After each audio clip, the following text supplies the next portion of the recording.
Continuando nossa aula sobre transformações, vamos ver agora a transformação isométrica, isto é, a transformação que mantém o volume constante.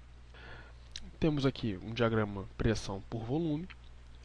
A primeira coisa que nós vamos fazer será reproduzir uma curva da transformação isotérmica, ou seja, a que mantém a temperatura constante, que nós vimos na última aula. Está aqui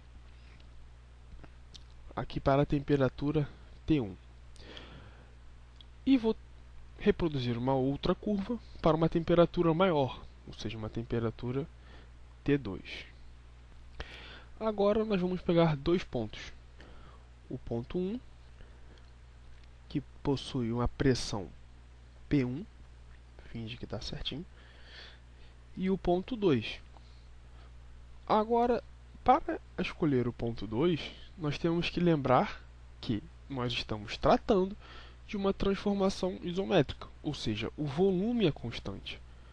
Por isso que nós temos que traçar primeiro uma reta perpendicular ao eixo do volume, que vai dizer que é o mesmo volume para os dois pontos. Então, se o ponto P1 está aqui, o ponto P2 está aqui. Se o ponto 2 está ali, P2 está aqui. Pronto, agora nós temos dois pontos. Como a transformação é isométrica, é esta reta aqui. Pronto, esta é a transformação isométrica. Essa reta representa a transformação isométrica entre os pontos 1 e 2. Pronto. Agora, por que nós sempre vamos utilizar o diagrama PV? Bem, por que nós utilizamos o diagrama PV? Primeiro, porque é mais comum na literatura. E segundo, porque nos ciclos termodinâmicos, os ciclos geralmente são representados em diagramas PV, ou seja, pressão por volume. Além disso, de forma semelhante à transformação isotérmica, para uma determinada temperatura nós tínhamos que a relação P vezes V era constante. Na transformação isométrica, para o volume constante, nós temos que P1 sobre T1 é igual a P2 sobre T2, que é igual a uma constante. Ou seja, P1T1 igual a P2T2 é a relação entre a pressão e a temperatura na transformação isométrica ou isovolumétrica. Bem, a última das transformações que vamos abordar é a isobárica, ou seja, a pressão é constante. Para isso temos o mesmo esquema da transformação isovolumétrica, o diagrama PV, e vamos traçar as duas isotérmicas. T1, a temperatura T1, né? A isotérmica da temperatura T1, e a isotérmica da temperatura T2. Vamos escolher o nosso primeiro ponto, aqui, e vamos marcar o volume desse primeiro ponto, V1.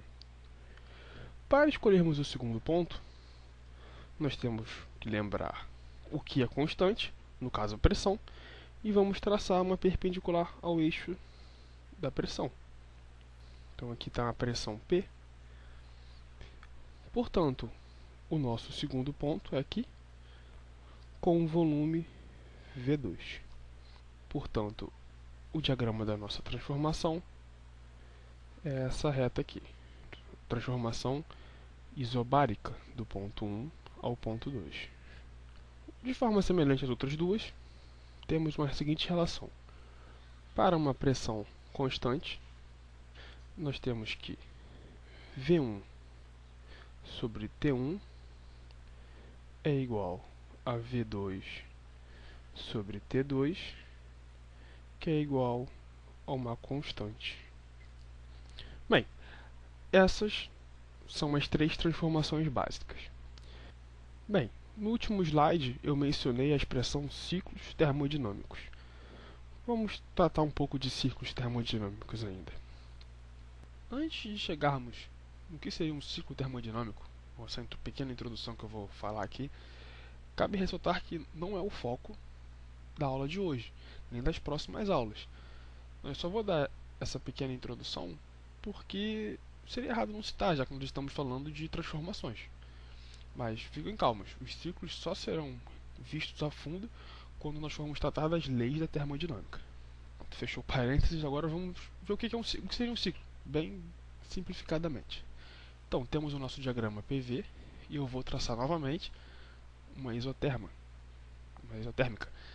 a temperatura T1, e vou traçar outra temperatura T2. Como sabemos, né? Logo, como T2 está mais longe, sabemos que T2 é maior que T1. Lembrando, quanto mais distante da origem, mais alta a temperatura. Agora eu vou traçar duas outras transformações.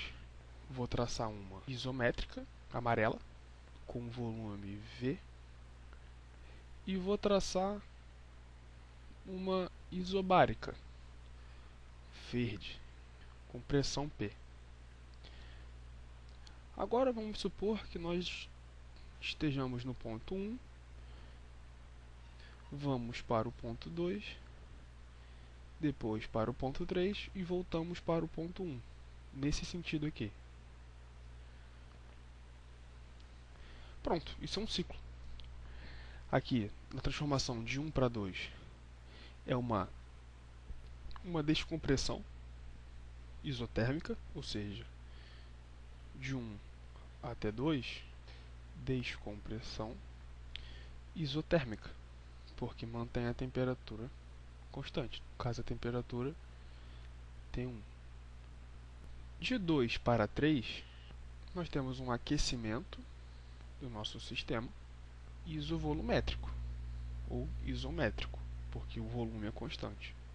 E de 3 para 1, nós temos uma compressão isobárica, porque a pressão é constante. Bem, aquilo que eu falei lá são transformações em sequência que sempre retornam ao mesmo ponto. Então, eu saio de 1, eu sofro uma descompressão isotérmica, depois eu sofro um aquecimento isométrico, ou seja, com volume constante, é 2 para 3, e depois sofro uma compressão isobárica, ou seja, eu estou comprimindo, porque o volume está diminuindo, com a pressão constante, e retorno ao ponto 1. Então isso aqui seria um ciclo. Uma análise mais profunda será vista quando nós tratarmos de energia, tratarmos de trabalho, que isso vai ser feito mais para frente. Mas a ideia básica de um ciclo é esse, são transformações cíclicas, ou seja, que sempre retornam para o mesmo ponto, nós vamos passando infinitas vezes. Bem, é isso. Na próxima aula nós vamos tratar da equação de estado do gás ideal e vamos fazer alguns exercícios. Espero que vocês tenham gostado e até a próxima.